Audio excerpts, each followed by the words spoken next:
Olá, pessoal, voltamos com o nosso Tasso Conta, nosso podcast, trazendo muitas notícias e contando muitas coisas para vocês. Então, não deixem de curtir, né, nossas redes sociais, o YouTube, Instagram, Facebook, nosso TikTok, né, e também a gente tá no Spotify, ou seja, você não vai deixar de ver e ouvir a gente em nenhum lugar. Bem, hoje a gente está aqui no nosso podcast com um convidado difícil de trazer, gente, porque o menino é muito ocupado. Leandro Câncer já é um amigo, né, e é uma pessoa que eu conheci nesses meios aí de fiscalização, né? Mas é uma pessoa bem descontraída, né? Auditor fiscal da Receita Estadual do Espírito Santo, né? Hoje agora está na posição lá do Conselho de Recursos Fiscais, né? Tá, agora ele assumiu o cargo recentemente. E ele trouxe um tema muito legal, que é falar do processo administrativo tributário fiscal na Receita Estadual. Então, o Leandro, ele ainda é, né? Auditor fiscal desde 2010. Ele foi supervisor de varejo, supervisor de petróleo, subgerente de análise econômico-fiscal, também foi gerente de arrecadação e cadastro por 5 anos e atualmente está lá, né, no Conselho de Recursos Administrativos, julgador aí de primeira instância. É formado em contabilidade, por isso que ele é tão inteligente assim, e aí depois ele viu que precisava de um complementozinho, fez direito, tá? Ele é pós-graduado em direito financeiro, contabilidade e auditoria pública, executivo em petróleo e gás, ou seja, vocês já sabem que conhecimento aqui não vai faltar. Leandro, obrigada, né, por você aceitar o convite aqui do nosso podcast da Tasso, né, pra gente humanizar um pouco, né, e desmistificar um pouco essa questão do processo administrativo, que é uma fase que é super interessante para os contribuintes, né, que é a fase que a gente realmente pode eliminar ali e evitar um processo judicial. Então, seja bem-vindo ao nosso podcast, né? Obrigada mais uma vez, logo a gente conversar. A gente tem muito assunto, gente. Esse menino trouxe muito conteúdo pra gente. Primeiro, queria agradecer, Carla, pela oportunidade, pelo convite, né? Como você falou, já fui convidado outras vezes, mas na correria do dia a dia. Mas eu agradeço, estamos sempre à disposição. Essa ideia de trazer, né, o auditor fiscal, né, nesse meio, no meio do CRC, é uma oportunidade que a gente tem de divulgar, né, o nosso trabalho, divulgar os procedimentos administrativos que às vezes aparenta ser tão complexos, mas é porque falta mesmo esse contato, esse diálogo junto ao contribuinte, junto à sociedade. Então a gente agradece muito a oportunidade. E é por isso mesmo, Leandro, que eu te trouxe aqui, porque eu acho que esse diálogo ele realmente aproxima, né, e desmistifica, né, também aquela coisa de distanciamento que você não pode chegar. E nós vamos ter um bate-papo, né? Então, o primeiro passa pra gente assim rapidamente, o que é um processo administrativo fiscal? Então, toda vez, né, que existe um conflito entre o contribuinte e o fisco, nasce o procedimento fiscal. Então, é o processo quando é instalado dentro do auto de infração até o julgamento de todos os recursos na primeira instância e na segunda instância, junto à Secretaria de Fazenda. Então, o procedimento fiscal nasce realmente quando tem um auto, e aí o contribuinte discorda, e aí inicia o processo administrativo naquele momento? Muito bom. Na verdade, o processo administrativo, ele nasce até antes disso, né? Antes de ser feita uma fiscalização numa empresa, é emitido um plano de auditoria fiscal. Então, a gerência fiscal, ele faz uma análise e assim, todo plano, toda empresa que for ser fiscalizada, há um indício, né, para isso daí. Então, ele nasce nesse momento quando é feito a emissão do plano de auditoria. Esse plano de auditoria ele é encaminhado, né, via DTE, intimado o contribuinte para apresentar esclarecimento, e é a oportunidade que o contribuinte tem de saber quem vai fiscalizar, o porquê que vai fiscalizar e o prazo para se fazer essa fiscalização. Ou seja, a fiscalização, na realidade, o processo administrativo fiscal, ele pode ocorrer antes de começar a fiscalização ou não? Não, o processo ele começa sempre. Antes de ser feita uma auditoria fiscal, ele é feito um plano de auditoria fiscal. Então, o contribuinte, antes de ser fiscalizado, ele é cientificado via agência virtual, né? Ou seja, já sabe que vai ser fiscalizado, já sabe que você vai bater ali. Já sabe o prazo que tem para cumprir, até o auditor fiscal que vai fazer esse trabalho. Perfeito. E, Leandro, tem um prazo para finalização? Porque a gente sempre se pergunta, né? A gente sabe quando a fiscalização começa, mas não sabe quando ela termina. E é angustiante, né? Eu que sou computadora, tô do lado de cá junto com o cliente, sempre tem aquela angústia. Tem um prazo legal para isso ou fica a critério do auditor fiscal? Esse plano de auditoria fiscal vai dizer qual é o prazo para poder poder cumprir essa auditoria. Agora, esse prazo, a depender da complexidade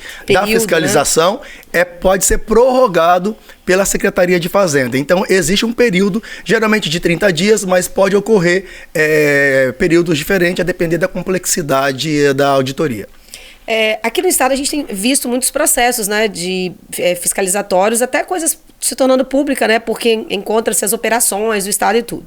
E quando vocês vão para dentro de uma empresa e inicia o processo fiscal, o auditor ele pode solicitar documentos para sanar aquele indício ou ele tem que esperar tudo acabar para poder gerar o auto? Porque quando a gente faz auditoria na área privada, eu não dou um parecer com ressalva, estou só fazendo uma analogia, eu não dou um parecer com ressalva se eu posso sanar aquele problema antes. Então, eu primeiro, até por uma questão ética, eu converso com o cliente, vejo se ele tem como sanar aquele indício que eu levantei, se ele tiver como sanar, eu não coloco. O fiscal pode fazer isso, auditor? A grande maioria das vezes é dado essa oportunidade, né? Então, nesse plano de auditoria, muitas vezes já vai uma intimação para o contribuinte apresentar documentos e que se naquele momento já verificar que não há um indício, não há uma infração, ao mesmo tempo é fechado o plano de auditoria e não é emitido auto de infração. E se ele não mostrar? Ele pode ser punido, ele pode ter uma sanção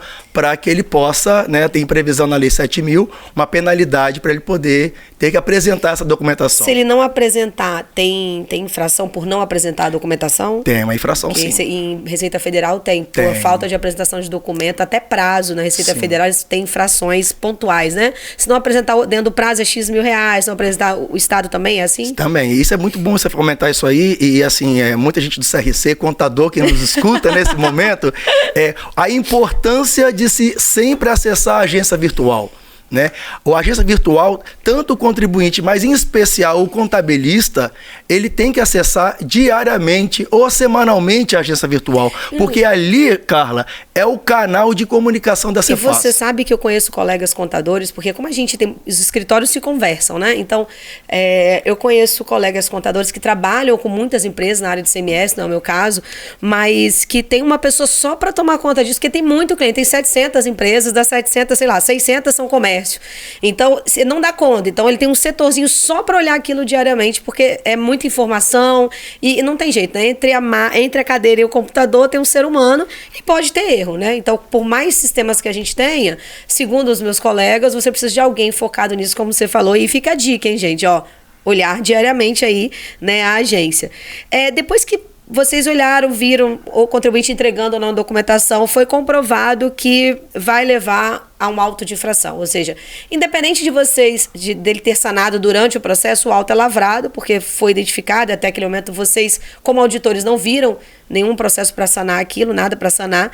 Quais são as opções que o contribuinte tem a partir do momento que gerou o auto de infração? Ok. Então, lavrou o auto de infração, o auditor ele envia via DTE, né? Ele intima para ele poder pagar, impugnar, parcelar ou não fazer nada, né? Então, é o que eu falo. Então, se o contribuinte não faz nada, é lavrado o termo de revelia e encaminhado o processo para inscrever em dívida ativa. A partir do momento inscrito em dívida ativa, o processo é encaminhado para a Procuradoria para executar ou protestar o título executivo. E pagando, extingue o crédito tributário. E impugnando, esse processo ele é encaminhado aonde eu estou agora, né, na turma de julgamento de primeira instância para ser analisado. Aí vamos lá, esse contribuinte, então você colocou umas 4 opções para ele. Vamos imaginar que ele consiga, assim, ele tem o recurso para pagar parcialmente. Né? E aí eu falo assim, eu fui autuado em 200 mil. Pô, eu já vi que o auto procede, mas eu só tenho 100 para pagar. Ele pode fazer isso? Pode. Então, assim, quando ele não tem dúvida que é devido uma parte do auto de infração, ele pode fazer o recolhimento parcial, ele encaminha um e-mail, né, para a gerência de arrecadação. Tudo pela agência, tudo, né? Envia um e-mail lá para a sua área, que é a supervisão de arrecadação, eles emitem o DUA. Aí ele pagando esse DUA, o status do auto fica pagamento parcial e a parte controversa ele pode impugnar. E esse auto de infração, como é que a gente tem conhecimento? Porque normalmente, que não estou indo contra a gente mesmo não, tá, pessoal? Mas normalmente o contador é que é o autor principal desse processo todo. Como que o contribuinte sabe do auto de infração? Hoje, quase que 100% das intimações são feitas via DTE. Por isso, a importância que eu falei, contabilistas, de sempre estar consultando a agência virtual para não perder o prazo para impugnação. Porque o prazo é 30 dias? 30 dias. A contar da ciência, né? Então, enviou o auto de infração. Abriu o DTE. Ele tem 30 dias. Leu o comunicado, ele tem 30 dias para poder apresentar a impugnação. Vocês no estado têm na hora que... Quando a gente lê, vocês têm o controle, né? Quando o contribuinte acessa, né? Já é marcado no auto de infração. Receita, gente. Então, quando a gente entra lá, já viu que você já leu. Não tem como você dizer que você não leu, tá? Tudo automatizado. Quem leu, o CPF de quem leu, sabe tudo. E aí, depois que ele fez esse prazo, e aí ele viu que não tem jeito, ele fala, não, eu vou pra briga, vou com processo administrativo, né? O que ele deve fazer aí pra... Que documento que ele deve anexar? Como é que é procedido? Eu sempre falo que o processo da impugnação ele é a parte mais importante do processo administrativo fiscal. É a primeira fase, né? É a primeira fase. Muita gente acha que é só quando chegar no conselho, na segunda instância. E não. Por quê? Porque é nesse momento que ele tem que apresentar todos os documentos probatórios do que ele está falando. Então não adianta, Carla... É nesse momento que ele faz a defesa. Isso aí. Então não adianta o contribuinte, o impugnante, dizer, olha, isso aqui diverge, não concordo, se não apresentar provas, documentos fiscais que prove aquilo que ele está falando. Não é só botar a legislação, as coisas, ele tem que apresentar indícios do que ele está falando. Sem dúvida. E outra coisa, ele é o único momento que ele tem para apresentar os documentos. Ele não pode fazer isso depois em outra instância. Então, isso que eu ia te perguntar, né? Porque assim, ele... assim, tem muita lógica, mas não é justa, porque assim, quando a gente está num processo judicial, vamos esquecer tributário, civil, eu dou entrada na justiça e o juiz fala, ó, já tem que anexar naquele primeiro momento todos os documentos, trabalhista também.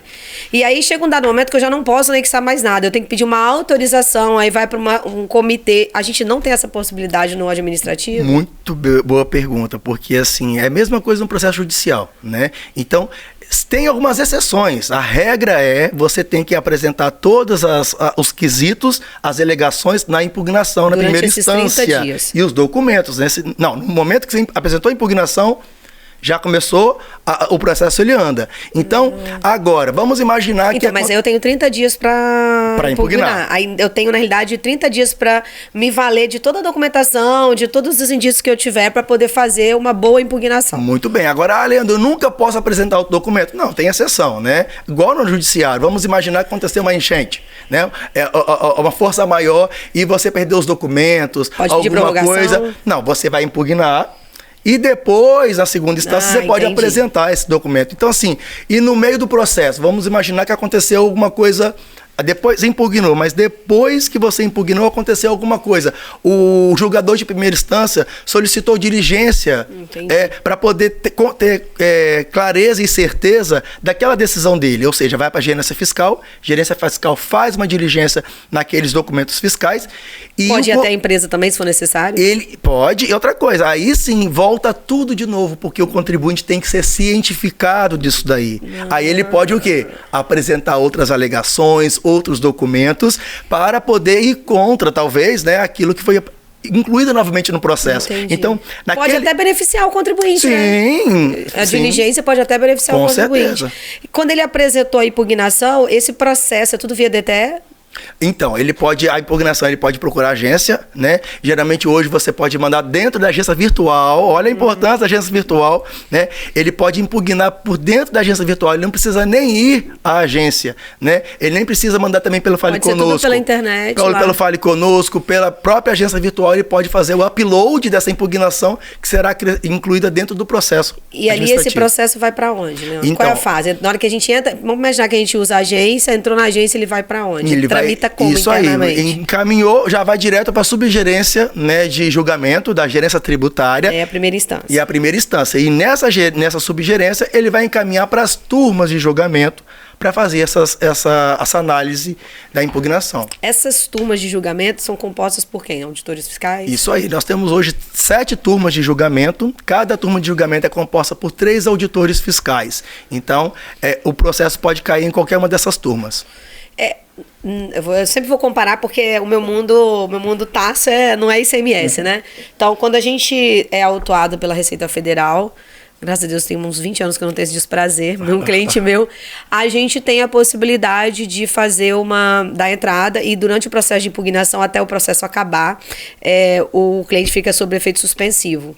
O estado é igual ou tem algum outro procedimento? Continua? A gente verifica em a maioria das impugnações solicitando a suspensão da exigibilidade do crédito tributário. Então, não precisa, né, não há necessidade de colocar isso na petição, né, no pedido, porque automaticamente... Ele consegue ter certidão, tudo normal. Impugnou, o sistema já reconhece a impugnação e já suspende a exigibilidade do crédito tributário, sendo liberada a certidão para ele. Normalmente, quais as possíveis decisões dessas turmas quando eles apresentam aí as impugnações?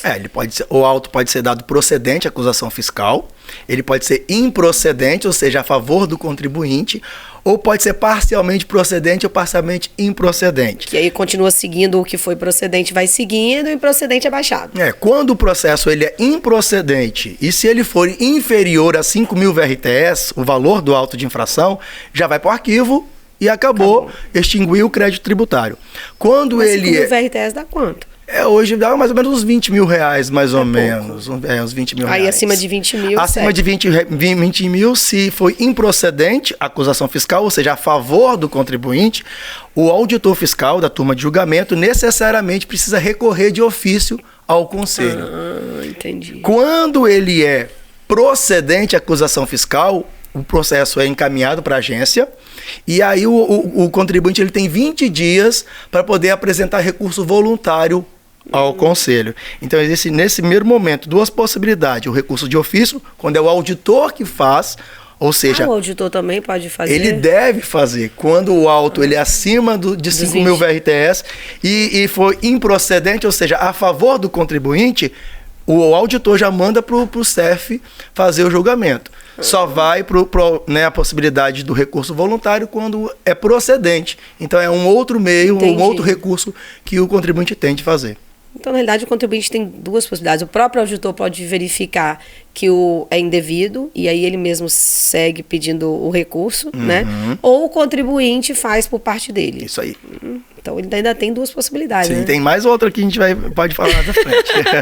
E quem vai fazer o julgamento do recurso voluntário de ofício? Porque o de ofício é o auditor fiscal, né? Quem é que é auditor julgando auditor? Como é que é feito isso? Então, existe a primeira... Isso gera um conflito de interesse ou, assim, uma animosidade interna? Porque são auditores, né? Todo mundo.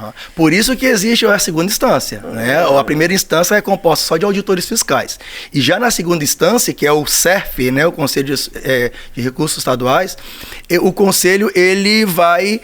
Ali tem a composição de auditores fiscais e também de pessoas indicadas pela Federação da Sociedade Civil, indicado pela Federação da Indústria, do Comércio, OAB, né? e da Agricultura. Hoje são esses três setores que são... Comércio, Indústria e Agricultura.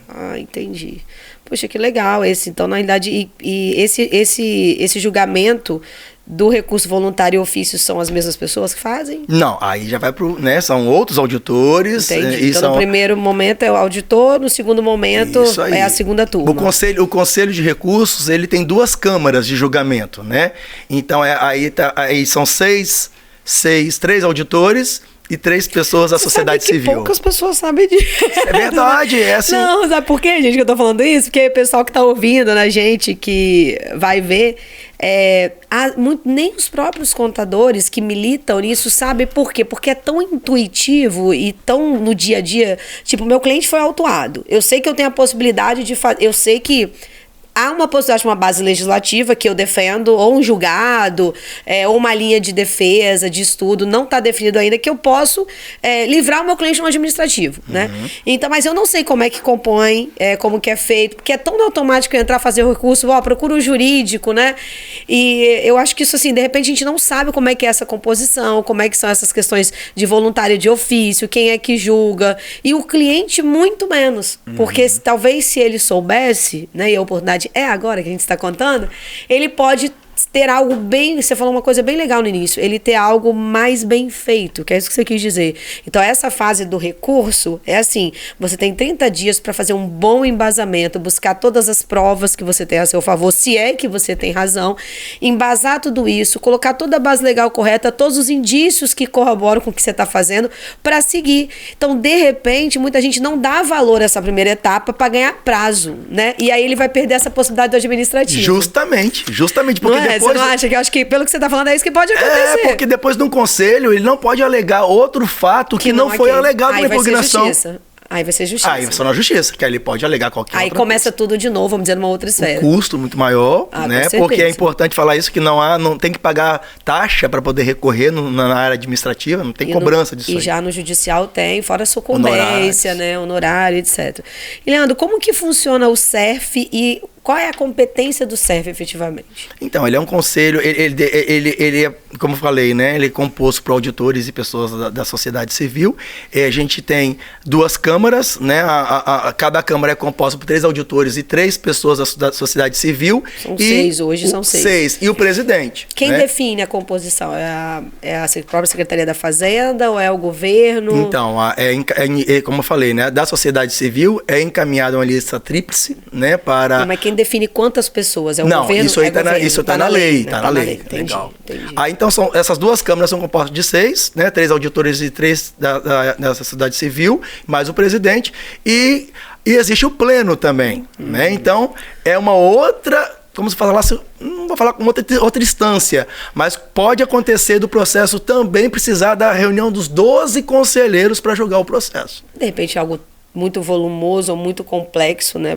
Depende do tipo das decisões das câmaras. Entendi. E como que são divididas essas, o CERF? Como que as câmaras são divididas? Então, são 2 câmaras, né? Existem 2 câmaras. Não tem algo que especifica? É a escolha da presidência, essa divisão? Ah, tá, não tem. Geralmente é por sorteio, né? A composição. Você já falou como elas se juntam. E aqui, qual é o prazo desse recurso voluntário? O recurso voluntário é 20 dias, né? Então, 20, que pouquinho. Vou aumentar isso, gente. Eu vou fazer um pleito aqui. Vou aumentar isso, gente. Leva pro GT Fácil.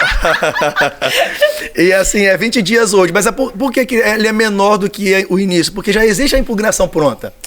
Então ele só vai verificar aquilo que foi contra o que ele discutiu ali para poder melhorar. De repente ele já elimina alguma coisa. Isso aí. A gente pode, o contribuinte pode apresentar alguma prova, documento no CERF que ele não apresentou na turma de julgamento? Infelizmente não.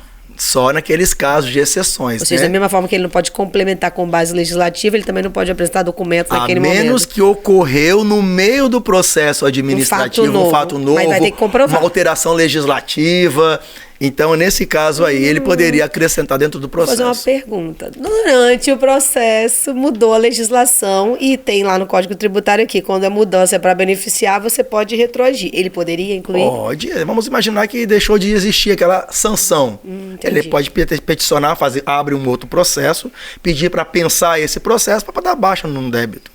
Como é administrativo, judicial a gente já sabe, mas como é administrativo, pode o contribuinte pedir prova pericial? Pode, assim, agora o Estado também? Pode, pericial, ele pode pedir diligência, mas desde que tenha justificativa, né? A gente vê, às vezes, muitas impugnações... Porque é um processo caro, né? Pedir, ele tem que pagar também em relação a isso. Só que é o seguinte, ele tem que justificar o pedido de diligência ou de perícia, dependendo do caso, mas ele tem que justificar. E agora, caso seja negado, que a grande maioria é negado, porque...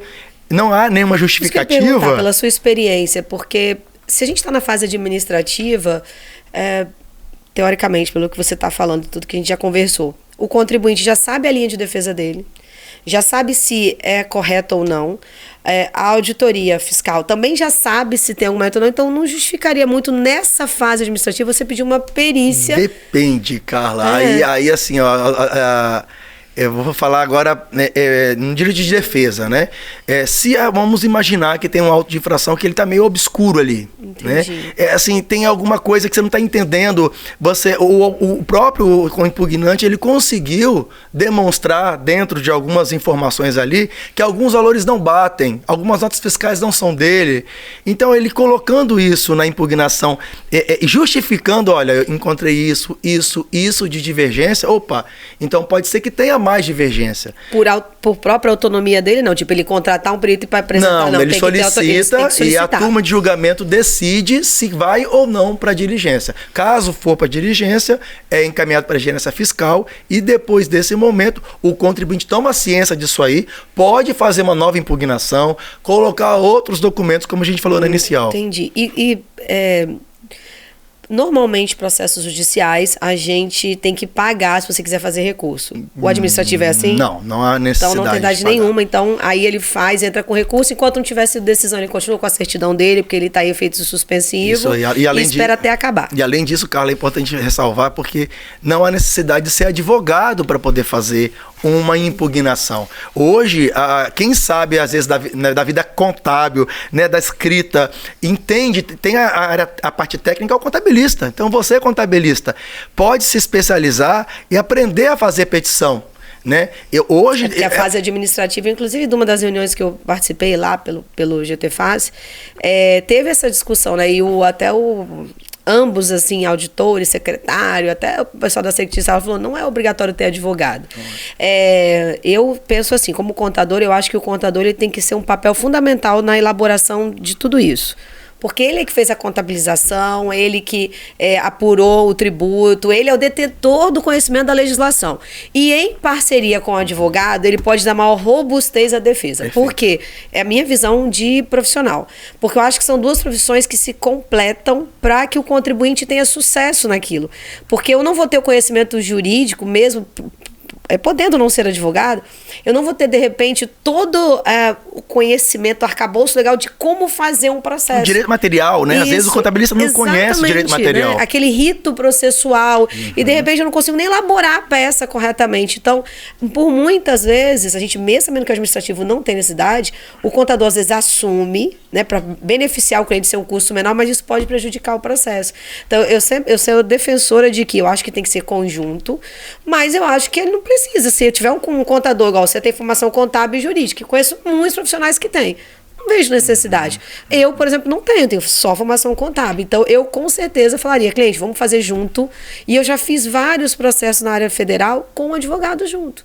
A parte contábil, a legislação contábil, de apuração, base de cálculo, tudo foi eu que passei. Mas quem construiu a peça, quem deu robustez a ela para o recurso, foi o jurídico. Então, acho que é muito importante você falar isso, porque é uma das dúvidas de muitos contribuintes. Como que o CERF é composto hoje? Como que é a composição dele? É somente auditores, o CERF geral? O CERF, é assim que eu falei, né? São auditores e sociedade civil. Sempre assim? Sempre assim. E sempre eles participam em conjunto dos julgamentos? Sempre.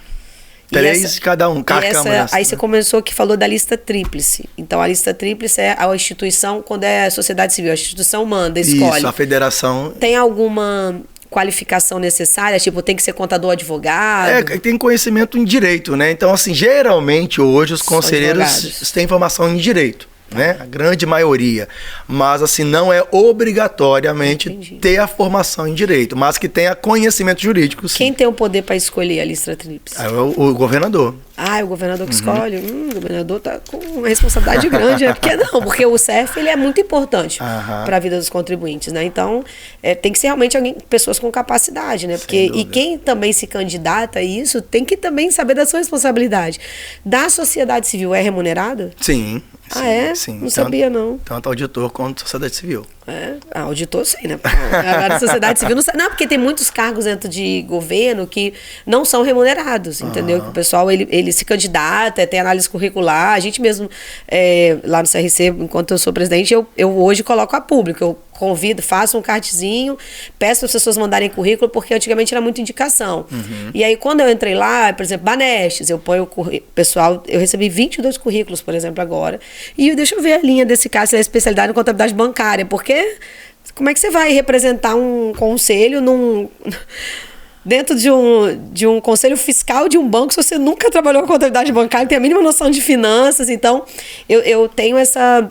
Eu acho que você tem que ter um certo conhecimento. Então, por isso que eu perguntei se tem que ter algum conhecimento mínimo, né? Para que isso possa ser aí escolhido. Quando o conselho aí, ele bate o martelo, que realmente o tributo é devido, que não tem jeito ali pelo posicionamento do conselho, Qual é que é o procedimento que é efetuado? Então, se a decisão do conselho pode ser várias formas, né? Ele pode, vamos imaginar, pode ser procedente a acusação fiscal ou improcedente. Quando for procedente. Isso, quando foi procedente, ou seja, a acusação fiscal foi procedente, ou seja, uma decisão contra o contribuinte, né? Esse processo é encaminhado para inscrição em dívida ativa. Mas ele tem prazo para regularizar ou já vai direto? Não, já vai direto. Agora, tem Jesus. algumas... Agora tem... Jesus, Deus nos acuda. Podia ter 30 dias para ele pagar, né, gente? Mas existe duas outros recursos que pode ser impetrado ainda. Que aí sairia da Câmara, né? Porque existe a primeira Câmara e a segunda Câmara. E aí ele vai para o Pleno, que é quando se juntam os 12 conselheiros, né? Então, aí, por exemplo, foi procedente. Mas aí... tem outras formas de recurso também. Quando vai para a dívida ativa, o que pode acontecer com esse contribuinte, além, claro, dele estar lá inscrito como devedor? Ele foi inscrito em dívida ativa, que gerou título, né, executivo aí, ou seja, é encaminhado para a Procuradoria, e a Procuradoria vai decidir aí se vai protestar, se vai executar. Porque agora a gente pode, né, para cartório. Então, aí nesse caso, automaticamente, quando o conselho, ele... bate o martelo, ali se encerra. Não tem dia de prazo. Se encerra o processo administrativo. Agora, existe o recurso voluntário ao Pleno, ainda, e existe o recurso de revista. O recurso voluntário ao Pleno é quando, vamos imaginar que a turma de julgamento decidiu como improcedente o auto de infração, ou seja, a favor do contribuinte. A favor do contribuinte. A gente vai recorrer de ofício e manda para o Conselho. O Conselho pode reformar que é esse conselhão. Vai para a Câmara. Vai para a Câmara. Ainda para a Câmara. Nunca vai para a primeira instância direto para o Pleno. Nunca vai. Então, aí eles reformaram nossa decisão. Em vez de ser improcedente, eles falaram, não, a acusação é procedente, é contra o contribuinte. Então segue. Peraí. Aí o contribuinte, primeira instância decidiu de uma forma, a segunda instância decidiu de uma forma contra mim, eu tenho um recurso voluntário ao Pleno. Que daí junta todo mundo, vamos se entender aqui. Isso aí. Vamos se entender para ver qual que é a decisão afinal, se é procedente ou improcedente. Aí se junta os 12 conselheiros mais o presidente, aí faz a decisão final do CERF, né? É emitido um acórdão, que é a decisão final. E a outra possibilidade... Tem voto de Minerva nesse negócio? É o presidente, né? O presidente. Como é par o número... então, por isso que eu tô perguntando. O presidente só vota quando tiver empate. Entendi. Né? E agora tem um recurso de revista, quase ninguém conhece também esse recurso de revista, né? O recurso de revista, ele tem 2 requisitos. Revisa quando você pede para revisar o auto. A decisão. Vamos imaginar que um processo ele foi dado como procedente à acusação fiscal, ou seja, contra o contribuinte. Só que existe, e não foi unânime, a Câmara de julgamento, a Câmara, né? Ela não foi unânime. Voltaram, ficou 5-1. Vamos imaginar, né? E existe um outro processo da mesma natureza que trata do mesmo assunto, a mesma sanção, a mesma tipificação, que foi dado improcedente à acusação fiscal. Ou seja, não foi unânime e tem um outro processo parecido, entendeu? Então aí, nesse caso, existe o recurso de revista que o contribuinte também pode levar ao Pleno. Então, ao Pleno pode esses 2 recursos, recurso voluntário ao Pleno ou de revista. Eu tenho algo que me faz levar a poder pedir uma revista, porque alguma coisa já foi julgada a favor e a minha foi contra. Por que foi diferente? Já tem um julgado lá atrás que vocês decidiram a favor do contribuinte, o meu foi o contrário, por quê? Então ele pode pedir essa revista. E qual que é o prazo que ele pode solicitar isso? Tem prazo? É o mesmo prazo do recurso voluntário, o recurso de revista, 20 dias 20 dias, muito rápido, gente. Muito dia. Pode ser alegado confisco disso, né, em alguma situação? A maioria dos processos de impugnação, as pessoas, né, colocam um confisco, mas assim, nós como julgadores... Tem muita gente que vai ouvir a gente que não é contador. O que é confisco? Fala pra gente. Confisco é quando, vamos imaginar que você cobre lá, a multa é muito superior, né, do imposto cobrado, né? Eu cobrei, sei lá, enriquecimento sem causa, tem um princípio tributário, que é enriquecimento sem causa, né, que fala. Acho que é isso. Tem um princípio tributário que trata disso. Eu cobrei, vamos imaginar que foi cobrado 5 vezes mais do que o imposto, né? Então não tem um conceito muito formado ainda do confisco, mas é quando ele é muito superior. Abusivo. Né? Abusivo. Então, nesse caso, a gente não tem competência para dar como procedente esse pedido, porque nós não somos nós que dizemos se é inconstitucional ou não uma lei. Então, o auditor fiscal sempre ele trabalha o quê? Com o princípio da legalidade, ou seja, ele só pode trabalhar aquilo que está escrito na lei. Até porque você não é você que cria a multa, né? Na realidade, você segue a lei que já está escrito lá, a não ser que tenha realmente alguma situação que o auditor colocou algo que não está na lei, o que eu acho meio difícil, mas vamos, sei lá, pode acontecer, tipo, algo muito arbitrário, tipo, igual quando a gente tem processos, é porque não tem isso, acho eu, que não tem isso no Estado. Quando, por exemplo, quando você já não é réu primário, que você já foi autuado uma vez, então as multas elas vão ficando mais pesadas, né? Então, no Estado, imagino que não tem, porque a lei é única, né? Mas aquela questão da qualificação do contribuinte, que a gente já falou uma vez. Então, contribuintes que estão em qualificações melhores, né? Na multa, ela seria mais suave. Aqueles que estão em condições piores, a multa seria mais forte, né? Então, aí teria como essas situações, até eu acho, defendi esses dias lá na pessoal da fiscalização da Prefeitura de Vitória, essa semana mesmo, e falei, olha, eu acho que os órgãos públicos poderiam começar a pensar naquilo que eu conversei com você há um tempo atrás, né? Da qualidade do contribuinte, da qualidade da dívida ativa. Porque a dívida ativa não é bom, nem para o Estado, nem para o contribuinte. E refis, na minha opinião pessoal, como contador, é péssimo. Porque o refis ele não distingue tipos de contribuinte nem tipos de dívida. Então, gera a impressão de quem não paga, seja por sonegação ou seja por dificuldade financeira, é igual, tem benefício em relação a quem paga em dia. Então, é uma sensação ruim, sabe, Leandro? Assim, pra gente, e o cliente ele fala assim, tá vendo? Fica enchendo os porros do saco pra pagar esse negócio.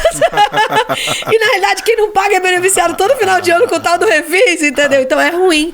Mas, se a gente tivesse uma qualificação disso, você soa diferente, né? Então, eu tenho defendido isso em várias esferas aí, que eu acho que a gente pode repensar. E isso é bom pra todo mundo, né? Eu acho que é mais justo. Né? Você até o refis fica até com uma visão melhor perante a sociedade. Quais são os principais erros da experiência que você tem? Tem quanto tempo que você está lá, Leandro? 1 ano. Tem 1 ano? 1 ano. Nesse 1 ano que você está lá, qual a experiência que você teve assim, de erros nas impugnações, as mais comuns? Na verdade, é não saber pedir, né? Quando, tem aquele ditado, né? Quando pede mal, pede 2 vezes. Mas, na verdade, às vezes nem posso falar que pode pedir 2 vezes. Porque se eu pedir errado, eu não posso nem pedir, alterar o meu pedido. Né? Então, esse ditado não cabe muito por isso aí. Então, na verdade, é saber pedir... pedir e provar aquilo que está pedindo. Então, assim, não adianta você...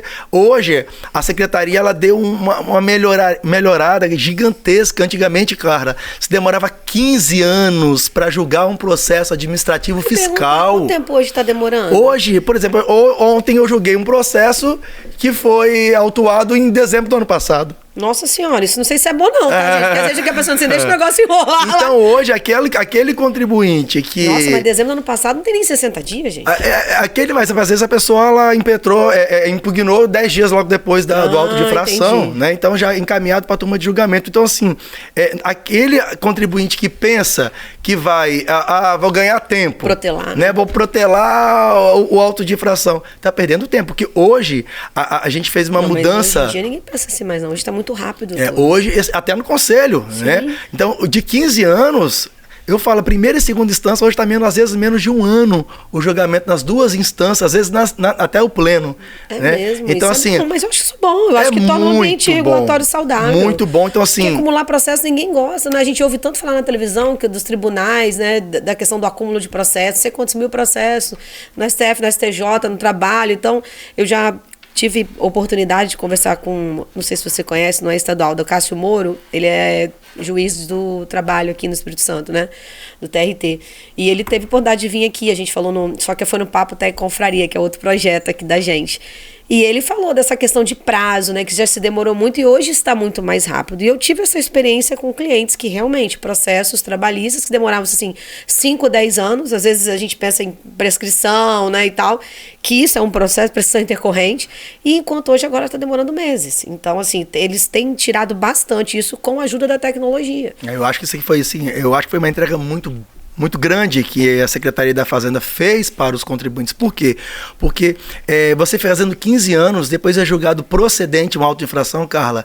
Lembre-se, são 15 anos de atualização do débito. Mesmo, e né? juros. Isso pode fechar uma empresa. E os juros que vêm correndo mês a mês. A demora, isso é importante, tá, gente? A demora do julgamento do processo pode impactar numa quebra de uma empresa, Sem porque continua contando os juros, né? E a outra, atualização. Você tá vivendo, e você tá vivendo ali na empresa do dia a dia. Você continua vendendo, continua comprando, aí tá pagando normal, de repente vem um alto de não sei quantos milhões de 10 anos atrás. Os autos hoje são lavrados em VRTE. Então, assim, todo ano, virada de ano, é atualizado. E geralmente é utilizado o IPCA para atualizar desse débito. O ano passado deu alto pra caramba. O ano retrasado também. Então, assim, isso impacta diretamente. Então, assim, um processo célere para o contribuinte é excelente, porque ele pode utilizar ali, não ganhou na primeira, na instância administrativa, vai para a judiciária. Né? Nessa situação, hoje, assim, esse período que você está lá, esse um ano que você vem acompanhando, os contribuintes onde é procedente o auto, e aí ele se torna procedente de novo dentro do CERF, muitos deles vão para a justiça ou para ali, o contribuinte entende, se convence, paga e segue? Isso depende muito do tipo do contribuinte, né? E assim, esse controle judicial é feito todo pela Procuradoria.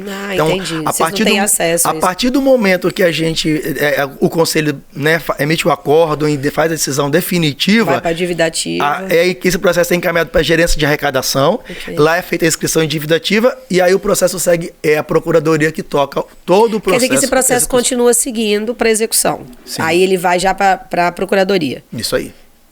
Alguns já são protestados já diretamente. 2, 3 meses já é feito o protesto. Protesto cartório? No cartório. Vocês usam Serasa também? Não, ainda não. Por que eu estou perguntando isso? Se você usa Serasa? Porque... eu vou te falar uma coisa que você vai achar absurdo, mas eu também achei quando eu percebi. O protesto em cartório, ele não tem muita efetividade dependendo do tipo de contribuinte, ele não liga de estar protestado. Eu não consegui entender, mas estou te falando sério. Eu descobri isso recentemente.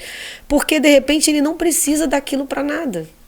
Entendeu? Então, assim, só uma empresa que faz muitas compras, que o fornecedor sério, ele pega certidões de títulos e protestos, ele vai pegar. Dependendo do tamanho dessa empresa, do tipo que ele compra, o protesto cartório não vai fazer cosquinha.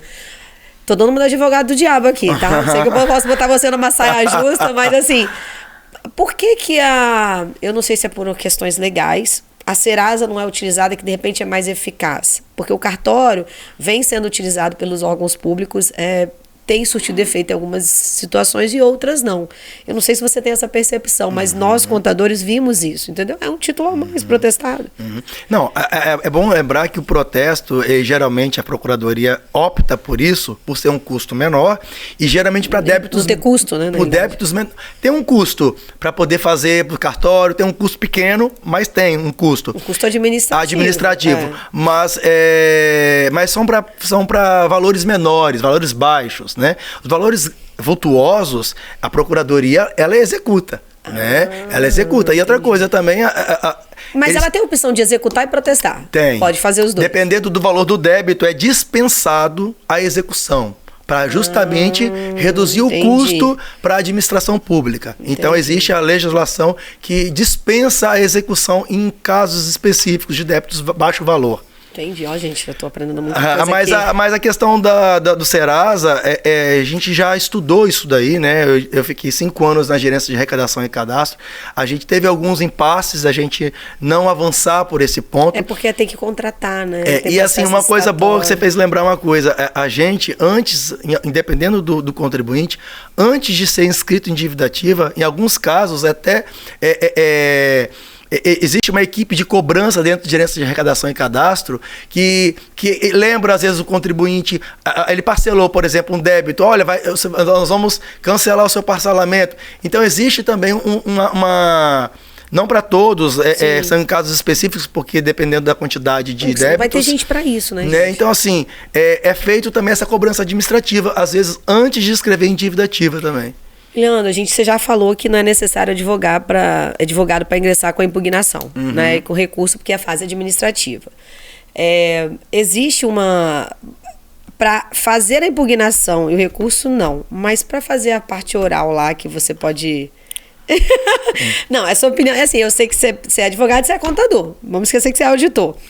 Na sua visão de profissões, para fazer a defesa oral lá, que eu acho que pode, né? Pode ser feito. 10 minutos, né? No CEF. É 10 minutos, né? Que eu acho que o contribuinte tem. Não lembro o tempo, acho que é até 10 minutos que ele tem. Você acha que o contribuinte será mais beneficiado se for o contador ou se for o advogado? Eu acho que eu vou responder com a sua própria resposta do anterior. Nada melhor que os dois juntos, né? Porque o advogado ele vai ter dificuldade às vezes de entrar na parte técnica da escrita fiscal, do tipo de documento que foi emitido, e ao mesmo tempo o contador às vezes tem a dificuldade de falar do direito material, né? Porque como todo mundo lá vai ter o conhecimento do direito, eu acho que o contador pode ter uma dificuldade, é nesse ponto mesmo que você falou. Às vezes o contador pode ter dificuldade de falar o direito material, que o advogado tem total conhecimento, né? E aí o advogado vai ter dificuldade de falar a parte técnica, que é a parte da própria escrituração, da própria apuração. Eu acho que é um trabalho em conjunto, talvez a fazendo a defesa oral lá, e direito, pode os né? dois, se o contribuinte solicitar, o CEF permite hoje, usando o mesmo tempo? Hoje é liberado para a defesa o formado em direito, né? Ah, tá. Aí o contribuinte teria que pedir, né, para poder ouvir os dois. Esse é um... geralmente hoje pode ser levado, né, um auxiliar técnico, né? E aí vai dando auxílio ali na hora da defesa. Que pode ser o contador. Pode ser o contador. Nossa, que legal. Gente, vocês viram, né? Quanta coisa a gente aprendeu aqui, que eu tô aprendendo aqui com o Leandro. Leandro, existe um... Eu fui na posse, né, de vocês, eu lembro da fala do secretário falando que a intenção de todas das renovações que estão acontecendo, do pessoal entrar, é a gente também desmistificar aquela questão de divergências de entendimento. Eu lembro do discurso dele e também do... Ai, como é que é o nome daquele senhor que eu não lembro, que está há muito tempo, foi no GT faz muito tempo, já foi subsecretário...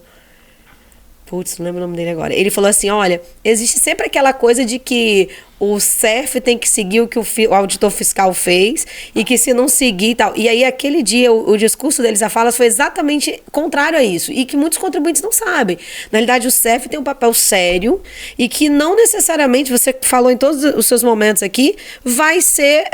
tornar sempre procedente o auto. Ele analisa novamente, porque o auto ele pode ter uma situação de que eu não forneci para o auditor fiscal todos os documentos necessários, ele não obteve naquele momento na diligência, não foi presencial. Pode ter N situações que aqueles arcabouços todos ali apresentados, até os legais, na hora o auditor fiscal ele não pegou tudo. Mas quando vai para o CEF, o contribuinte tem a oportunidade, por N situações, já falou várias, de fazer uma defesa e a gente tornar o auto procedente.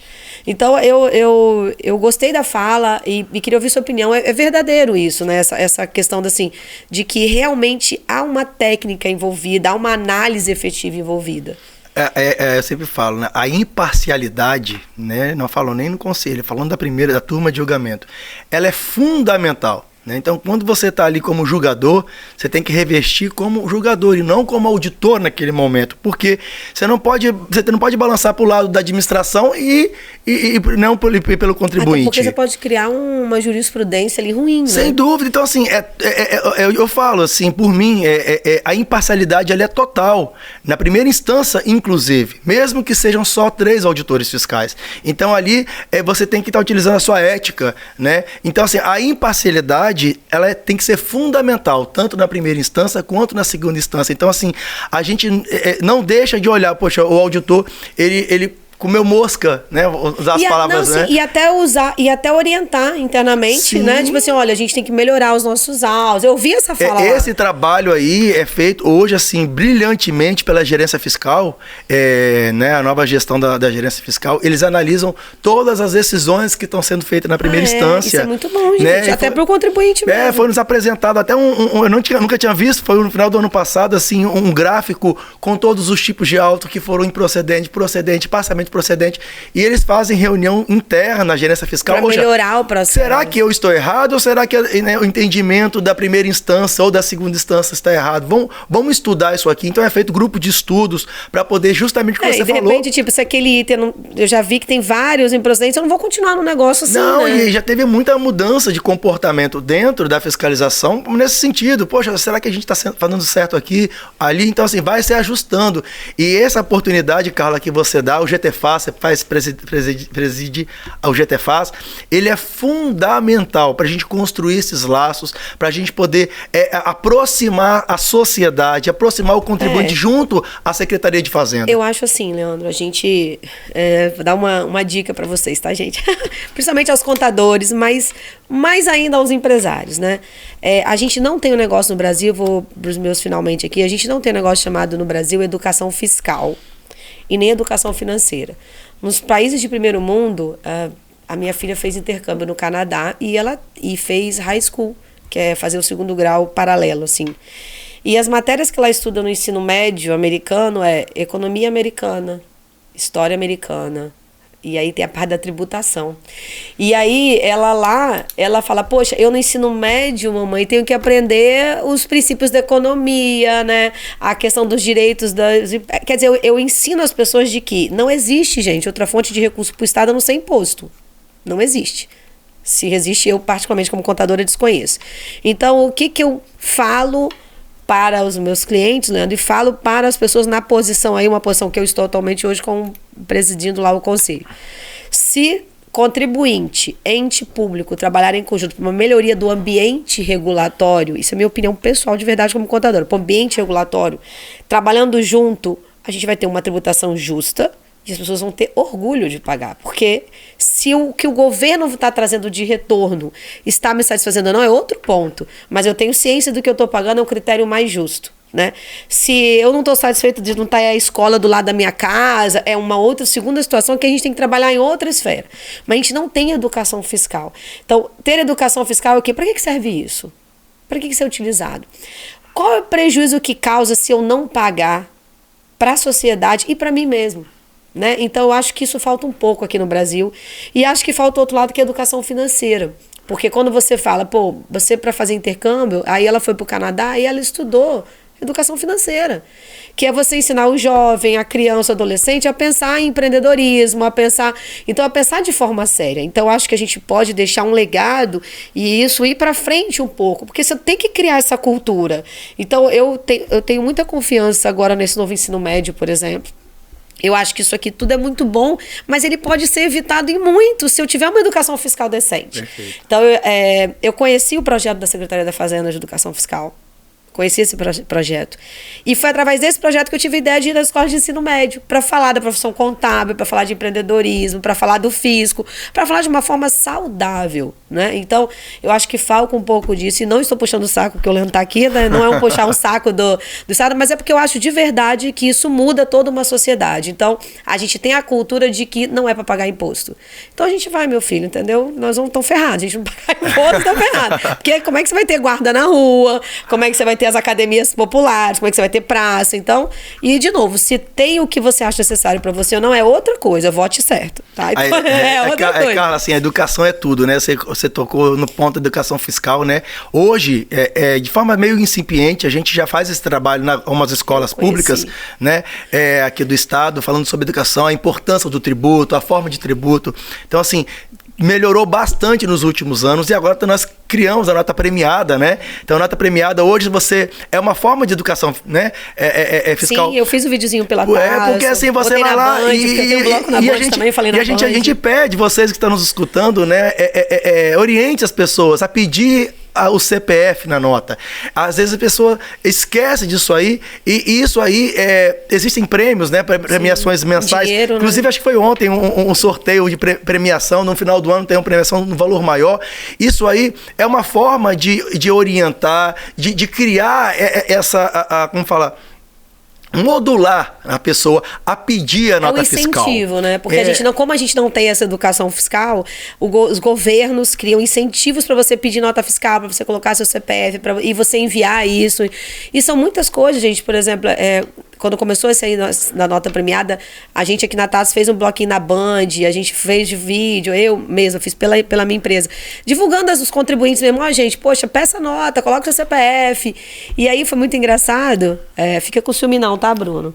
Muito engraçado que o Tiano, que é o cinegrafista lá da Band, falou bem assim, Carla, eu não sabia disso não. Ele, vou começar a pedir nota. Eu falei, deixa eu te falar, tem uma pessoa aí que ganhou uns 20 mil, teve uma que ganhou uns 2 mil, então eu falei assim, por quê? Porque é uma coisa assim, simples. Você vai no posto de gasolina, você pode pôr meu CPF na nota, né? Então, eu queria, assim, vou deixar minha fala aqui para Leandro passar para as considerações finais dele, mas eu acho que nós, brasileiros, né, nós, contribuintes, pessoas físicas, jurídicas, precisamos entender a importância da educação fiscal. E isso que a gente está fazendo aqui hoje é uma educação fiscal. Como é que eu, contribuinte, pessoa jurídica, faço um processo administrativo, que interferência isso tem na minha vida, como que ele tem que ser efetuado, a seriedade que ele tem que ser feito, né, Leandro? Então, eu acho muito importante isso, e esses temas a gente vai sempre trazendo para que vocês, e aí quem nos ouve que é de fora, mesmo que não tenha as mesmas regras aqui do Espírito Santo, né? No seu estado, as dicas são as mesmas, né? Seriedade, né? Análise, junção de documentos no momento correto, da forma tempestiva, obedecendo os prazos, né? Então, tudo isso aí outros estados têm da mesma forma. Leandro, obrigada. E se você quiser deixar um recado aí para o pessoal sobre o processo administrativo, fica à vontade. Não, eu primeiro quero agradecer a oportunidade, né? Isso é fundamental, Carla, o que você faz de dar a oportunidade da gente, da Secretaria da Fazenda, divulgar o trabalho e orientar. Acho que falta muito orientação. Então, essa parceria ela é fundamental. Sempre estou à disposição. Já participei do RedSim, já participei do COGESIM, já participei do GTFAS, e essa é uma oportunidade única, né? A gente falar do nosso trabalho, assim, pode ter certeza que muitos contabilistas e advogados às vezes não sabem do processo administrativo fiscal. O Fiorotti esteve aqui na TAS também falando de processo administrativo, fazendo uma live com a gente. Então isso muitas perguntas, e olha que você respondeu várias. Isso é fundamental, porque assim, a oportunidade que a gente tem, pode perceber que a Receita Estadual, o processo administrativo, ele passa por todas as gerências, né? Seja na gerência de atendimento ao contribuinte, onde entra o processo, onde é intimado algumas vezes, passa pela gerência fiscal, onde nasce o procedimento fiscal ali, vai para a gerência tributária, que é onde você vai fazer o julgamento de primeira instância. Então, assim, ele envolve toda a Receita Estadual. E assim, isso é fantástico, porque eu falo, a imparcialidade ela é ponto fundamental para o processo administrativo fiscal. Sem a imparcialidade, não é possível fazer processo administrativo fiscal. Então, assim, muito obrigado. Assim, espero ter contribuído. Nossa, muita gente. Tô quase pegando um cliente CMS, mentira. com conteúdo, assim, acho que muito obrigado, tenho que só agradecer. E assim, você é um exemplo, né, de empresária, exemplo de parceira, né, e espero que você continue ainda fazendo muitas e muitas lives, muitos podcasts, e muito obrigado. Obrigada, Leandro. Gente, a gente volta então com mais podcast a próxima semana, né, aqui no nosso Taço Conta. Curtam as nossas redes sociais, Instagram, YouTube, Facebook, também o TikTok e também o Spotify, e deixem lá seus comentários, né, agradecer a todo mundo que vem comentando aí de outros estados, muito obrigada, a gente fica muito contente de vocês participarem com a gente, então até a próxima.